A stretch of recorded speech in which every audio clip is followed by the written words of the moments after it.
Old മംഗ്രം കേട്ടപ്പോൾ നിങ്ങളുടെ മുഖത്തിൽ ഒരു ചെറിയ പുഞ്ചിരി വന്നല്ലോ.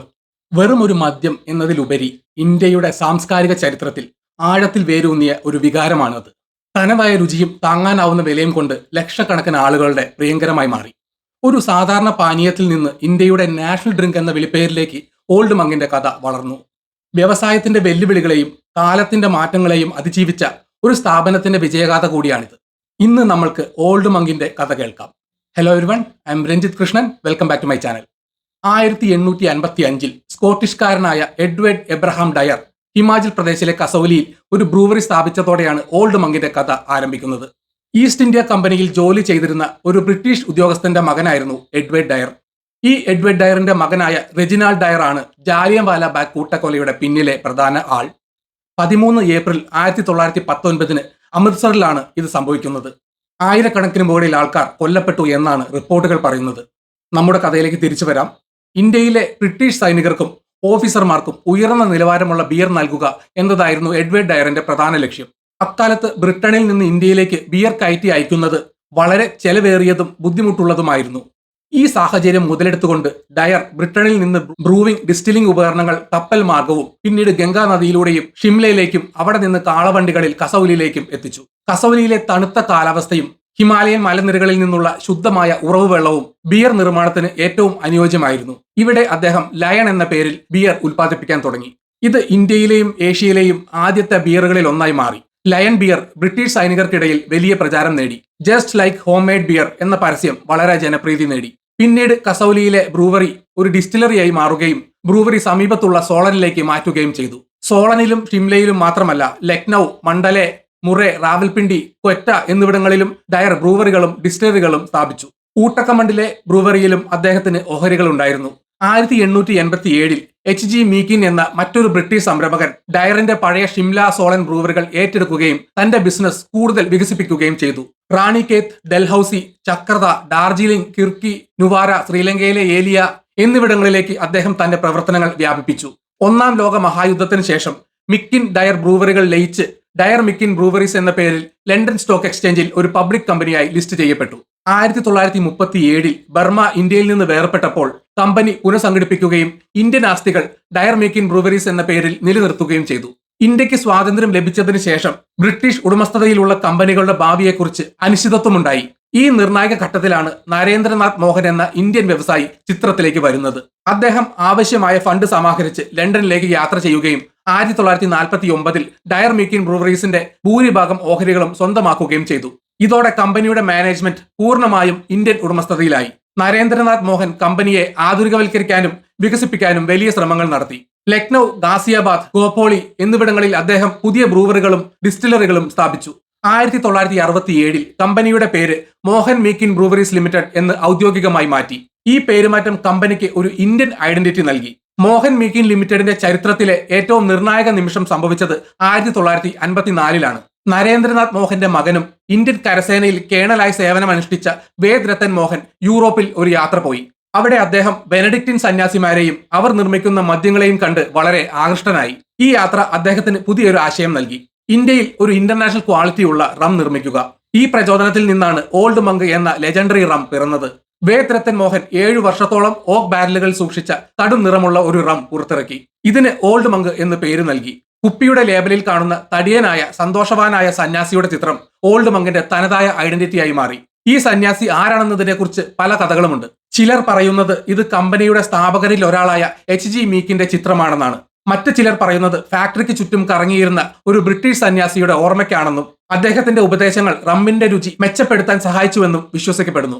വേദ് രത്തൻ മോഹൻ യൂറോപ്പിൽ കണ്ട ബെനഡിക്റ്റിൻ സന്യാസിമാർക്ക് നൽകിയ ആദരവാണ് ഈ പേര് എന്നും പറയപ്പെടുന്നു. തുടക്കത്തിൽ നീണ്ട കുപ്പികളിലാണ് ഓൾഡ് മങ്ക് വിപണിയിലെത്തിയത്. എന്നാൽ വേദ് രത്തൻ മോഹൻ ഓൾഡ് പാർ വിസ്കിയുടെ ചുളുങ്ങിയ കുറിയ കഴുത്തുള്ള കുപ്പിയിലെ പോലെ ഓൾഡ് മങ്കിനും സമാനമായ ഒരു കുപ്പി ഡിസൈൻ ചെയ്യാൻ തീരുമാനിക്കുകയും ചെയ്തു. ടെക്നിക്കലി ഇത് അക്കാലത്ത് ഒരു വലിയ വെല്ലുവിളിയായിരുന്നു. പിന്നീട് ഓൾഡ് പാർ കമ്പനിയുമായി ഉണ്ടായ നിയമപരമായ തർക്കങ്ങൾ കാരണം ഓൾഡ് മങ്ക് നിലവിലെ ട്രാൻസ്പെറന്റ് ആയ തനതായ കുപ്പിയിലേക്ക് മാറി. ഈ കുപ്പിയുടെ രൂപകൽപ്പന കപ്പലിൽ വെച്ചാൽ പോലും മറിഞ്ഞു പോകാത്ത വിധം സ്റ്റേബിൾ ആയിരിക്കുമെന്ന് ഒരു വിശ്വാസമുണ്ട്. 1969 നരേന്ദ്രനാഥ് മോഹന്റെ മരണശേഷം അദ്ദേഹത്തിന്റെ മൂത്ത മകൻ PR മോഹൻ കമ്പനിയുടെ മാനേജിംഗ് ഡയറക്ടറായി ചുമതലയേറ്റു. എന്നാൽ 1973 അദ്ദേഹത്തിന്റെ അകാല മരണശേഷം ഇളയ സഹോദരൻ ബ്രിഗേഡിയർ കപിൽ മോഹൻ കമ്പനിയുടെ നേതൃത്വം ഏറ്റെടുത്തു. കപിൽ മോഹന്റെ ദീർഘവീക്ഷണവും നേതൃത്വവും ഓൾഡ് മങ്ക് റമ്മിനെ ഇന്ത്യയിലെ ഏറ്റവും വലിയ മദ്യ ബ്രാൻഡുകളിൽ ഒന്നാക്കി മാറ്റി.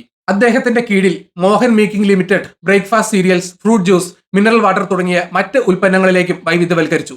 ഓൾഡ് മങ്ക് റം അതിന്റെ തനതായ രുചിയും താങ്ങാനാവുന്ന വിലയും കൊണ്ട് ജനങ്ങൾക്കിടയിൽ വലിയ സ്വീകാര്യത നേടി. വാനില, കാരമൽ എന്നിവയുടെ നോട്ടുകളുള്ള ഇതിന്റെ സ്വീറ്റ് സ്മെൽ പലരെയും ആകർഷിച്ചു.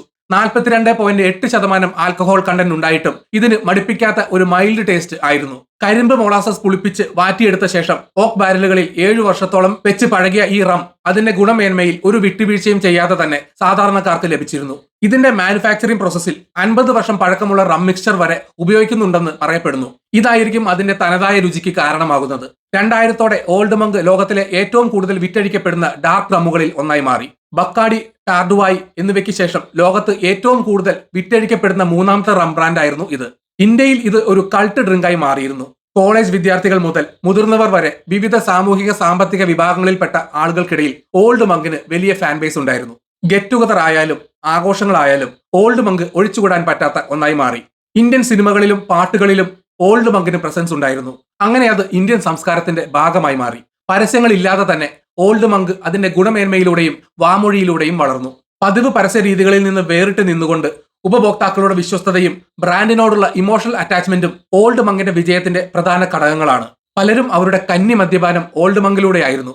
അതുകൊണ്ട് തന്നെ പലർക്കും ഒരു പ്രത്യേക വൈകാരിക അടുപ്പം ഈ ബ്രാൻഡിനോടുണ്ടായിരുന്നു. ഇന്ത്യൻ സൈനികർക്കിടയിലും ഇത് വലിയ പ്രചാരമുണ്ടായിരുന്നു. 2000-ന്റെ തുടക്കത്തിൽ ഓൾഡ് മങ്കിന്റെ സുവർണ കാലഘട്ടത്തിന് മങ്ങലേറ്റു തുടങ്ങി.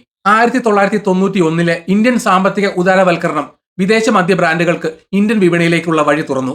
ബക്കാഡി, ബ്രിട്ടീഷ് ബ്രാൻഡായ ഡിയോജിയോയുടെ ക്യാപ്റ്റൻ മോർഗൻ, മാക്ഡോവൽ സെലിബ്രേഷൻ തുടങ്ങിയ ബ്രാൻഡുകൾ അഗ്രസീവ് മാർക്കറ്റിംഗ് തന്ത്രങ്ങളുമായി രംഗപ്രവേശം ചെയ്തു. ഇത് ഓൾഡ് മങ്കിന് കടുത്ത മത്സരം സൃഷ്ടിച്ചു. ഓൾഡ് മങ്കിന് വെല്ലുവിളി ഉയർത്തിക്കൊണ്ട് ഈ പുതിയ ബ്രാൻഡുകൾ വ്യത്യസ്ത രുചികളിലും ഫ്ലേവറുകളിലും ഉൽപ്പന്നങ്ങൾ അവതരിപ്പിച്ചു. കൂടാതെ ഇന്ത്യൻ ഉപഭോക്താക്കളുടെ ഇഷ്ടങ്ങളിൽ മാറ്റങ്ങൾ വന്നു തുടങ്ങി. വിസ്കിയുടെ ഉപഭോഗം വർദ്ധിച്ചു. പ്രത്യേകിച്ച് പ്രീമിയം വിസ്കികൾക്ക് വലിയ ഡിമാൻഡ് ഉണ്ടായി.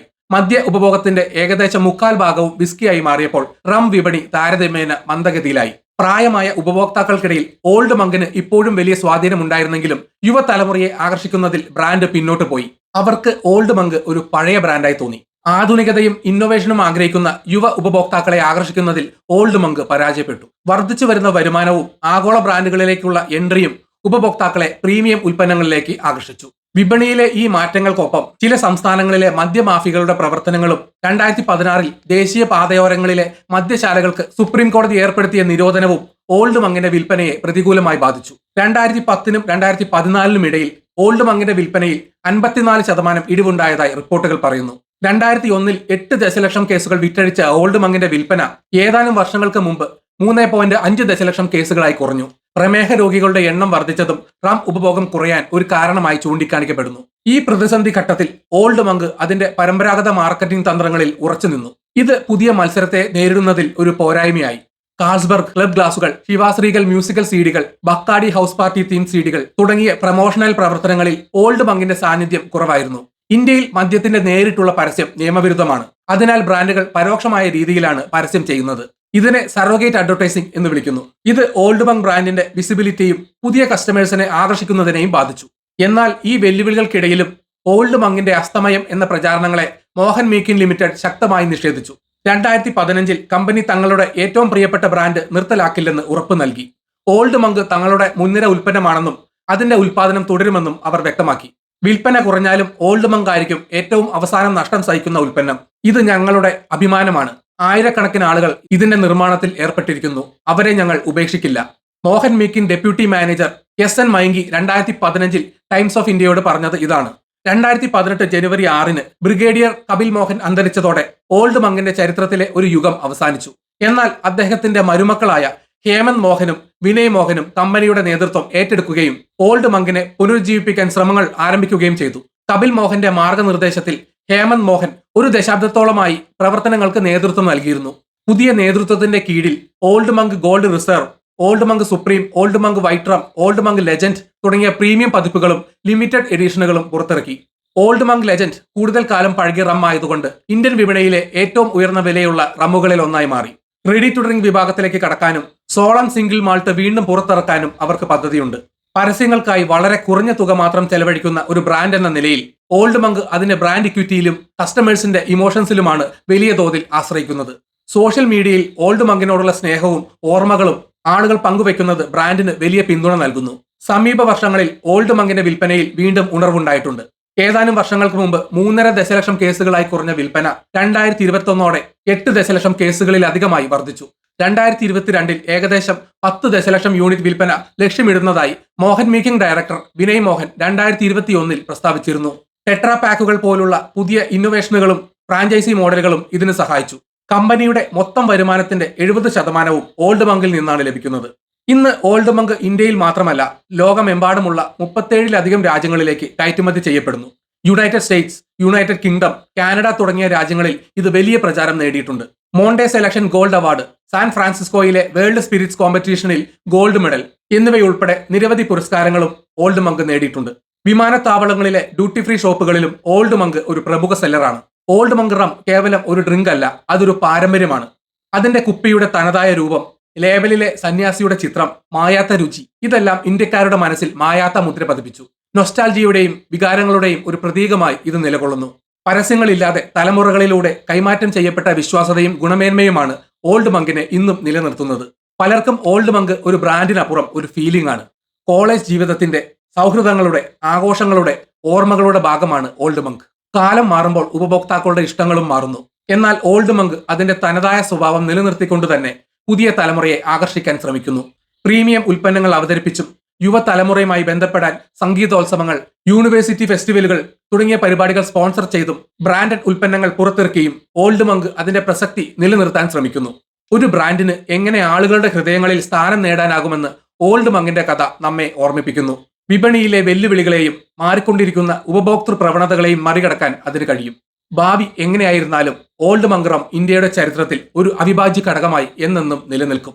ഈ വീഡിയോ ഇവിടെ വെച്ച് നിർത്തുന്നു. നിങ്ങൾക്ക് വീഡിയോ ഇഷ്ടപ്പെട്ടെങ്കിൽ ലൈക്ക് ചെയ്യുക. ചാനൽ സബ്സ്ക്രൈബ് ചെയ്തിട്ടില്ലെങ്കിൽ മറക്കാതെ സബ്സ്ക്രൈബ് ചെയ്യണം. വിലയേറിയ അഭിപ്രായങ്ങൾ കമന്റിൽ രേഖപ്പെടുത്തണം. നോട്ടിഫിക്കേഷൻ ബെൽ ബട്ടൺ അമർത്താൻ മറക്കരുത്. മറ്റൊരു വീഡിയോയുമായി വീണ്ടും കാണാം. ബൈ.